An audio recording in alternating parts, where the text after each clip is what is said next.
Hey, what's happening, gamers? Welcome back to Kingdom Hearts Final Mix. Well, and we're in the darkness. The darkness, the end of the world, the gate of the darkness, the end of all endiness. The Final Fantasy.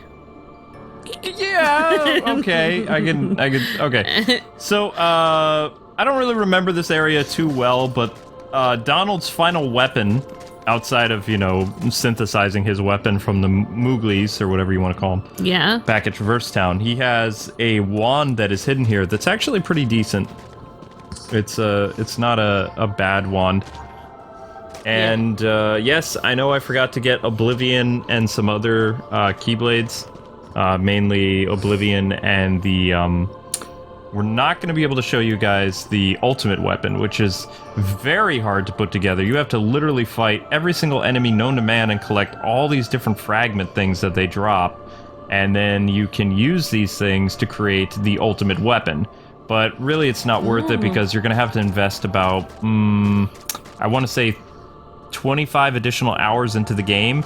Whoa. And go and revisit every single world, fight like basically mini bosses and weird rare Heartless that only show up for certain things. And you remember those white mushroom men that you saw? Yeah. Basically, you have to hit them with the right amount of magic in order for them to drop the stuff that you need in order to even start synthesizing the ultimate weapon. Oh my so like gosh. I said, it's not worth it. And since on another save file we did the live stream where we did Hades and we got the Lionheart, this save file, it doesn't have the Lionheart, so we're gonna get you to the final door for the final boss, and then we'll reload the save file where I've been doing a bunch of grinding, because as it stands right now, we aren't really gonna be able to beat Ansem. I gotcha. Yeah, so. And apparently we couldn't find Donald's thing, although I see a chest way over there, so we're going to try to get that chest. And basically we're just eating up time because I'm going to have to come back here anyway on another save file. But the live stream was really fun, so I'm thinking we're going to have a Sephiroth live stream in a while.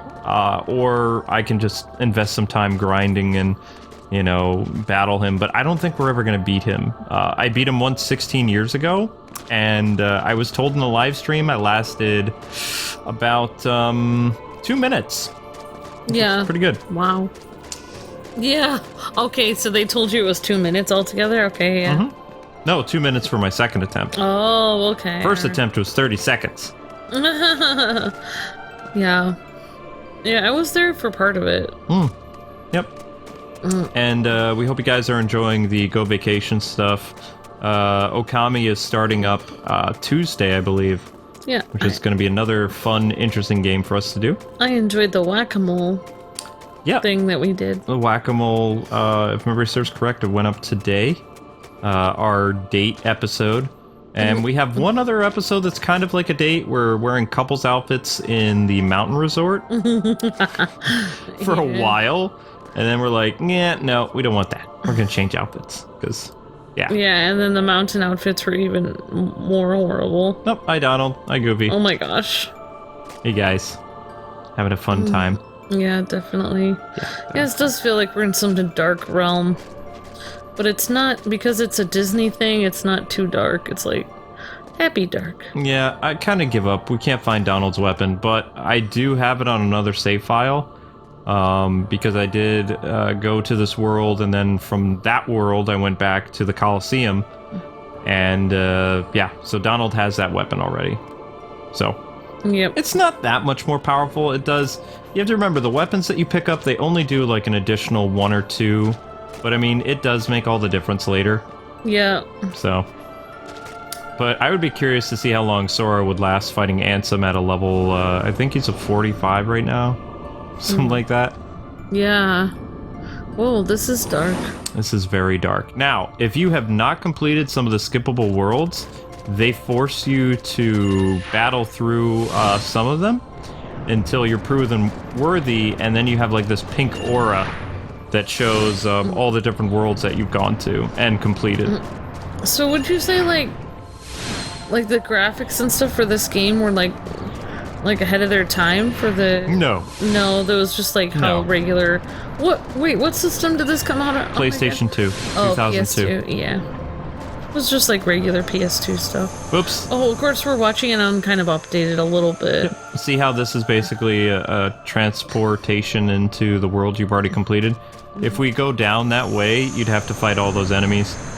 But you can easily skip out of it because the world's already been defeated, so there's no point really going inside of it at all. Yep. And I'm contemplating doing a bonus episode after we beat Ansem, going back, because I'm pretty sure I got enough Dalmatians now to do the final Pooh level. So, which, I mean, it's up to you guys. I mean, the Winnie the Pooh stuff's cute, but it's not really all that important. Yeah, definitely. Other than just getting the wind spell. Okay, so this is one of the last save points in the game. Yoink.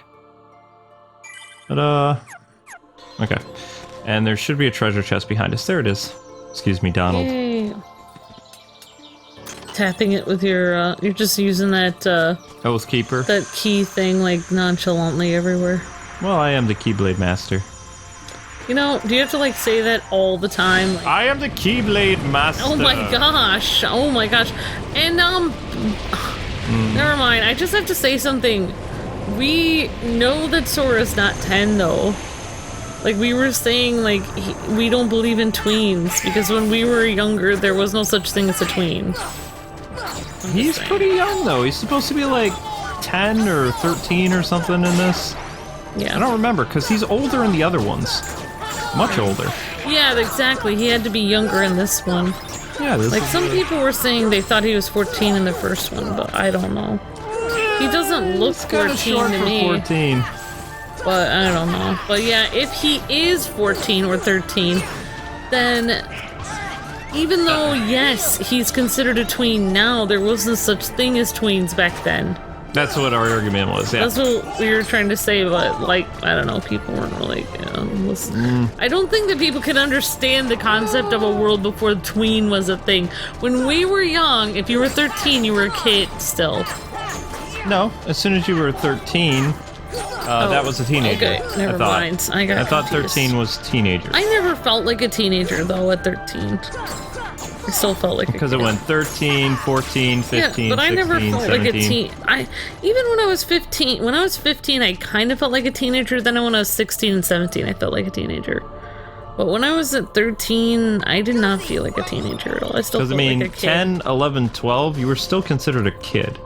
I felt like a kid at 13 and 14, personally. Yeah, but it had teen in the name. So. I know, but I didn't feel like... I still felt like a... One's born of the heart and darkness, devoid of hearts, ravage all worlds and bring desolation. Never mind. Yeah, sorry. Seize all hearts and consummate the great heart. All hearts to be one! One heart to encompass all. One heart to rule them all. Realize the destiny, the realm of Kingdom Hearts, the great darkness sealed within the great heart. Progeny of darkness. Whatever. Come back to the eternal darkness, for the heart of light shall unseal the path. Never heard of that. 7 hearts, 1 keyhole, 1 key to the door, the key of darkness tied by 2 keys. I never heard of your face. Never mind. It's pretty famous. I'm on famousbirthdays.com. The door of darkness with no picture. To seal the light, none shall pass, but the shadows returning to the darkness. Shadow's like, you know whose face is more famous? Mine. You actually don't. They have Tink on Famous Birthdays, I believe. Really? Yeah. One born of heart and darkness, hunger for every heart until the dark door opens. There's a lot of pictures of Shadow, though, online. Yeah, I know. Shadow actually... I don't even know when her birthday is, so we should celebrate it every year. I thought we celebrated by the day we got her, which would be August, Oh, then it's coming up and, like, really close. I thought it was August 12th. That's right around there. Hello. We'll have to pick a day. Warm. Okay, so this is like Ansem's laboratory or something. in Ansem's lab. I was always basically calling myself a kid longer than the normal time, though, because I was so short that I could always get away with trick-or-treating like way longer than I was supposed to. Okay, I'm gonna cut you off there. We have to have a save point, and then we have an epic Disney movie boss battle that I think you're gonna like. You might think it's kind of freaky, but it's still kind of cool. So, actually, we can't really do anything there. I did not like junior high, though. It was the worst. Junior high is like prison. That's basically... I think it was worse than prison. I would have rather gone to prison. I don't think you want to say that. Really? Here we go! It'd be... Famous Disney boss coming up. Whoa! Oh, yes. And we're under leveled, so this is gonna be interesting. Uh-oh. Behold, the King of the Heartless! Yeah, Sora's reaction's perfect. Whoa. This is the guy from Fantasia. Yeah, oh my gosh, he is. Yeah, he is. Alright, so you're supposed to attack him in the face. Ow. Kind of breathing fire at you. Yeah, he's pretty strong, actually. So we want to use our wind magic to add his defense against him. And a lot of people beat this guy pretty quickly. I never do. I always struggle with this guy. I'm just glad this guy is cartoony, because if he was like higher definition, he would definitely give me nightmares. I'm just waiting until the Pirates of the Caribbean characters in Kingdom Hearts 2. That game actually looks really good upscale. This one, not so much. Yeah, no, I mean, I like how it looks. I'm glad it's cartoony, because... I'm actually going to be joining the fan campaign to help get this game on the Nintendo Switch. There's actually a fan movement. I discovered it recently when I was on Twitter. They're, hashtag Kingdom Hearts on Switch. Like the final mix stuff. No way the new game can be on there, but the old ones.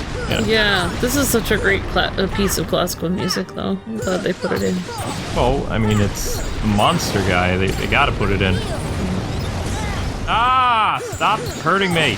See, music like this is what makes me want to, like, play in an orchestra again. Oh! You did not just do that. I wish I knew this guy's name. I don't. I just know he's from Fantasia, and in this game, I believe he's just called King Heartless. I could take a guess at it. Never mind. Malgor? I mean, he's got the bald head. I was thinking some, like a real name. Yeah. I know.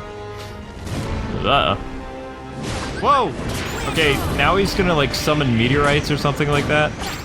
But he's not as scary as the Sephiroth boss. You didn't get to see it, but he summons meteorites, which is his attack from Final Fantasy VII, and it's impossible to dodge. It's crazy. But this is a really cool, fun fight. I mean, I'm doing better than I thought, but yes, I know I don't have his health bar open. This boss is, like, giving me the chills. He looks really cool. It's because of the music. Man, it's because he looks amazing. This guy was really in Fantasia? Yeah. He was in both Fantasias. Wow. I can't believe they had that thing in Fantasia. That's crazy. Yep. Well, I just love how, Disney accurate this is. Ow! Yeah, definitely. How are you able to hit me from behind? That doesn't make any sense.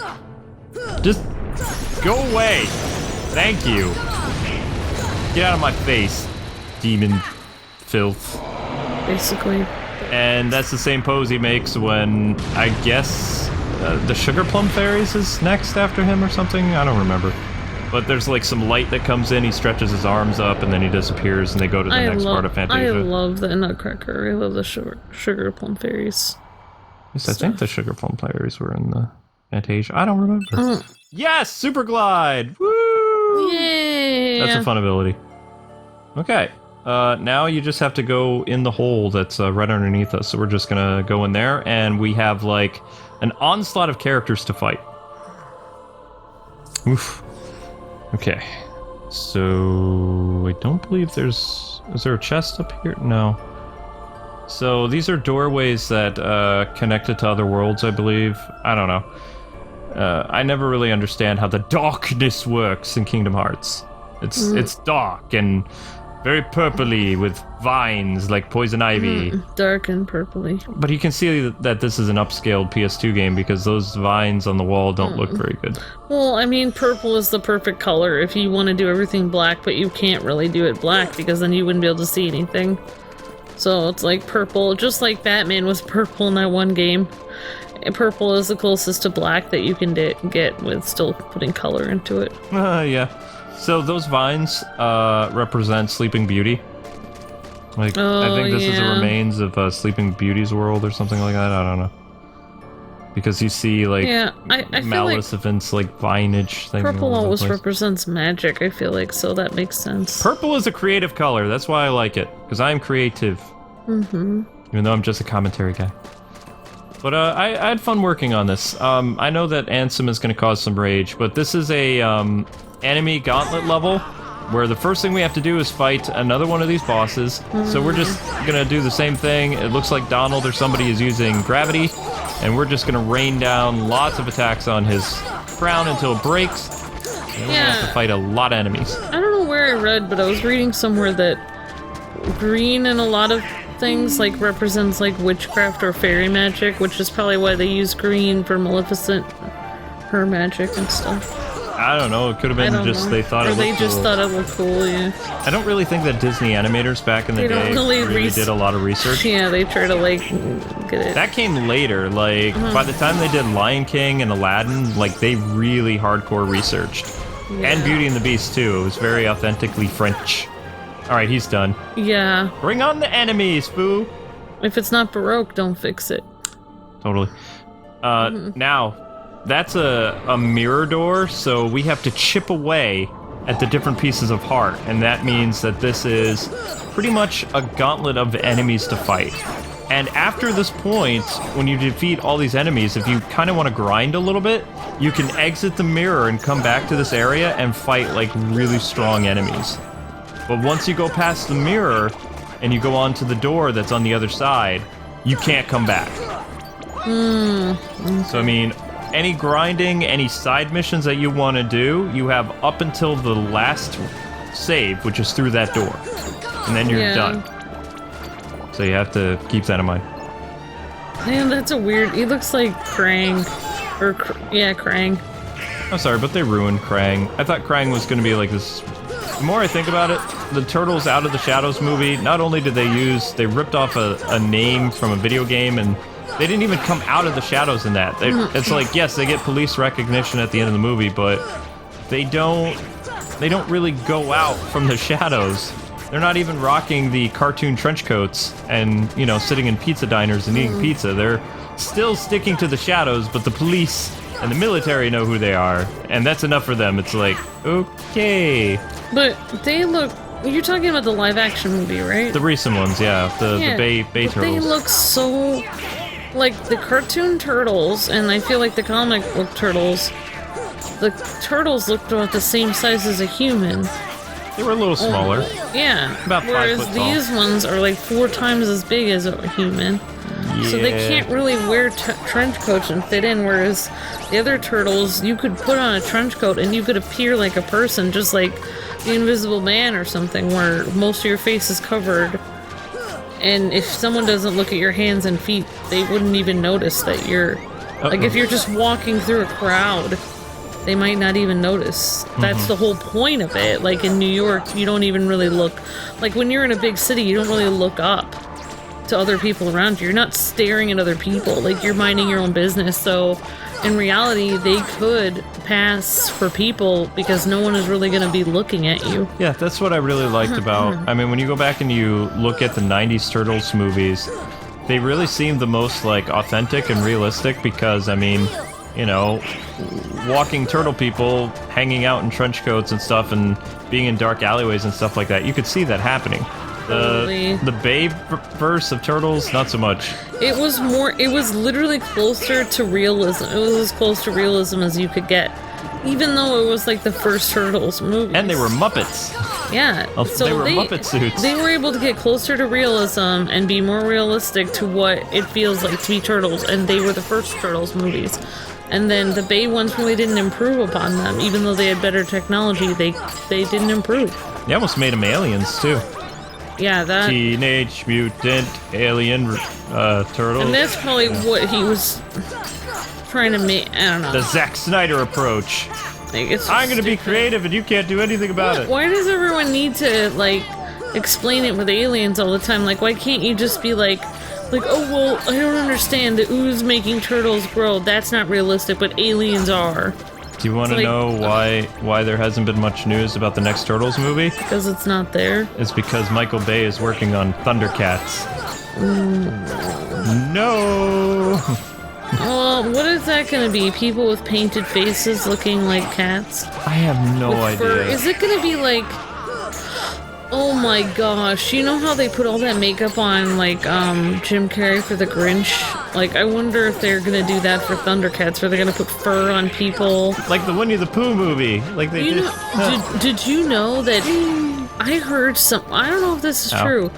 I heard that Jim Carrey needed to go to therapy for how much pain he was in for the contacts that they made him wear. And he didn't even wear the contacts all the time because they caused so much pain in his eyes. Didn't they CGI his eyes or something? Eventually, not all the scenes in The Grinch, he didn't have contacts in the whole time. Eventually, he didn't wear them all the time. Like, they did some scenes without it, and then they had to CG those in. But some of the scenes, like a lot of the scenes at the beginning, he did have those horrible contacts in. And I thought, with all the technology today, like, I have Air Optics contacts. Those contacts are breathable. Like, if you work for Hollywood, why could you not just make special contacts? Why would you have to make painful contacts? You know, I don't even pay that much money for my contacts. I don't know. Like, why would... It's just stupid. Like, in today's... It wouldn't be that hard. And girls get, like, in Japan and stuff, in Korea, and even here, you get those circle contacts that are different colors. And those are like $1 sometimes, $5, whatever. Like, why would you... It just doesn't make any sense why his contacts would be so painful. Uh-oh. Anyway, I don't understand it. No, that's okay.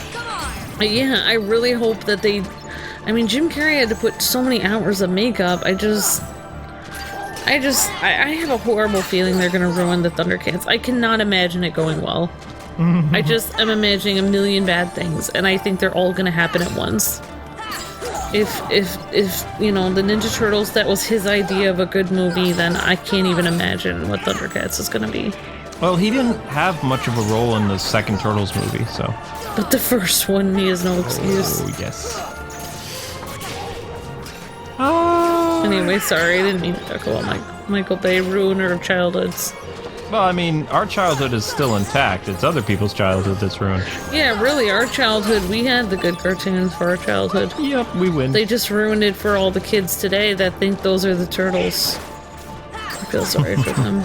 I'm all for creative liberty, but not quite what happened. We'll just pretend we're fighting all the people ruining childhoods right now. I still can't believe what Nickelodeon did recently. They actually had a good thing going with that, like, CGI series and the look for the turtles and the cast and all that other stuff, but now it's like the animation is basically like Bay Turtles. Like, you have a thin, lanky Donatello, a really big Raphael, a big Mikey wearing pants, and a really big Leonardo. It's just like, why?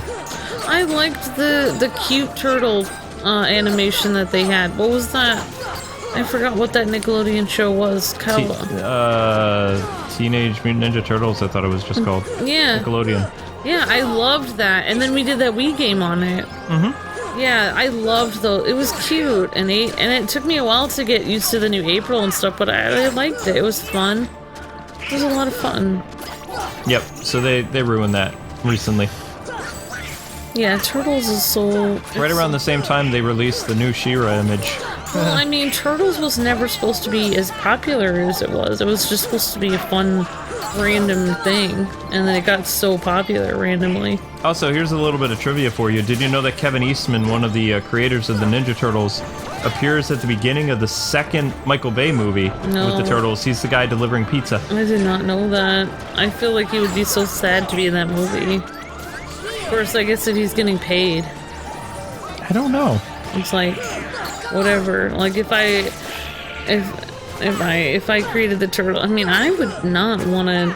That's not how he created the turtles. Like, it's just like, oh, so bad. Yeah, but as long as he's getting paid, I'd do it. I think he has some creative rights again. He didn't have creative rights when the show went to Fox with the TMNT series, which was actually really good. Yeah. But the Nickelodeon stuff, I believe he didn't sell it fully. I don't remember. I had gone into the Turtles later because just like the Batman movie in the 89 Batman, I wasn't really allowed to watch it because of this, like it had a few swear words and stuff. And the 89 Batman was very violent, so I didn't watch that when I was little. So I only got to watch the Turtles movie and the Batman movie later in life. So 89 Batman's tame compared to movies today. I know, He's but a kitten. I don't really watch rated R movies today. It was PG! Alright, so the final piece of the heart has fallen, and now we can enter into the mirror realm. Which, this is kind of freaky, but fun. And this is the last save point coming up. Alright, let me go inside, thank you very much. Okay, this is the final save point. And, anything that you want to do, you need to do now, because there's no turning back after this point. Really? Mm-hmm. So you just saved? I'm gonna save right now. And then what do? You go back and you can grind after that? Yep, we can go back and grind. I'm just gonna load a save file, though. That'll be my plan. But anyway, people, that does it for this episode. Join us next time for the finale of Kingdom Hearts. Final Mix 1. Yay. And then come back after we finish that to go to Chain of Memories. God bless and happy gaming. See ya!